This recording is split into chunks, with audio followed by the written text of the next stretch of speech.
پیوند کلم. پیوند کلم پیوند چندان رایجی نیست، اما وقتی که ما بخوایم کلم قمری رو روش کلم‌های برگی یا کلم‌های گل یا کلم بروکلی پیوند بزنیم میتونیم ازش استفاده کنیم. واسه این پیوند ما نیاز داریم به پایه کلم قمری و پیوندکمون که میتونه کلم برگی باشه یا کلم گل باشه یا کلم بروکلی.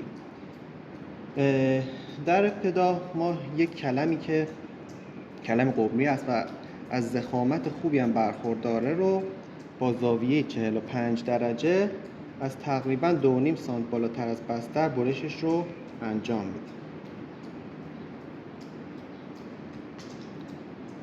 زاویه 45 درجه ایجاد کنیم و استفاده میکنیم از یک کلم برگی مثل کلم پیچ قرمز.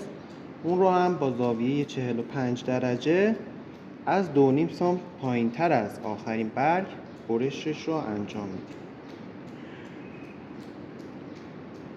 میتونید شما از کاتر هم برای این برش استفاده کنید، منتها نکته‌ای که باید رعایت کنید این که این محل برشمون کاملا صاف باشه تا بیشترین تماس و بیشترین اتصال بین پایه و پیوندک شکل بگیره. خب در مرحله بعد ما استفاده میکنیم از گیره که میتونه از گیره های کاغذی یا این گیره های پلاستیکی انعطاف پذیر استفاده بشه. اول گیره رو روی محل زخم ما فیکسش میکنیم، بعد با یک دست گیره رو باز میکنیم و با دست دیگرمون پیوندک رو جایگذاری میکنیم. دقت داشته باشید که پایه و پیوندک به طور کامل روی هم مماس بشن. اینجا اگه نگاه کنید کامل مماس شدن.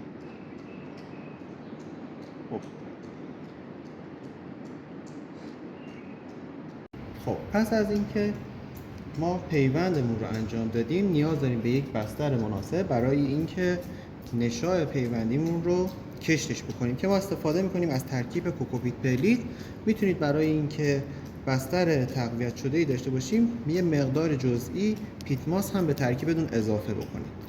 برای کشت نشاء به اندازه حجم نشاء یک حفره در گلدان ایجاد میکنیم، نشاء رو داخل حفره قرار میدهیم و بستر رو به خوبی فشرده میکنیم تا با ریشه گیاه تماس پیدا بکنه. در مرحله بعد در صورتی که پیوندکی که استفاده میکنیم بلند باشه استفاده میکنیم از یک قیم تا اونو بتونیم ایستاده نگهش داریم. و در مرحله بعد برای اینکه حفظ رطوبت گیاه به خصوص پیوندکمون اتفاق بیفته میتونیم استفاده کنیم از یک پلاستیک و گلدانمون رو داخل اون قرار بدهیم. سپس در پلاستیک رو به طور کامل میبندیم تا رطوبت در داخل پلاستیک محبوس بشه و رطوبت معادل 95 تا 98 درصد ایجاد بشه. در صورتی که رطوبت ساز هم داشته باشید شما میتونید این گیاه رو بدون کاور در کنار رطوبت ساز قرار بدید. 12 روز گیرایی پیوند کلم ما اتفاق افتاده.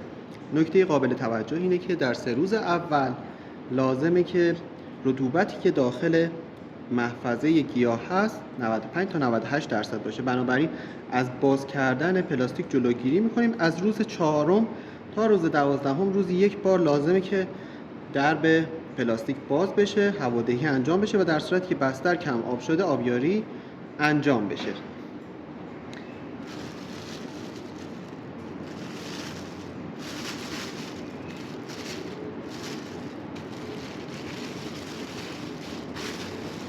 همانطور که مشاهده میکنید گیرایی پیوند اتفاق افتاده، برگ‌های جدید شروع به رویش کردن و اتصال در محل پیوند هم شکل گرفته که با برداشتن گیره میتونیم مشاهده بکنیم.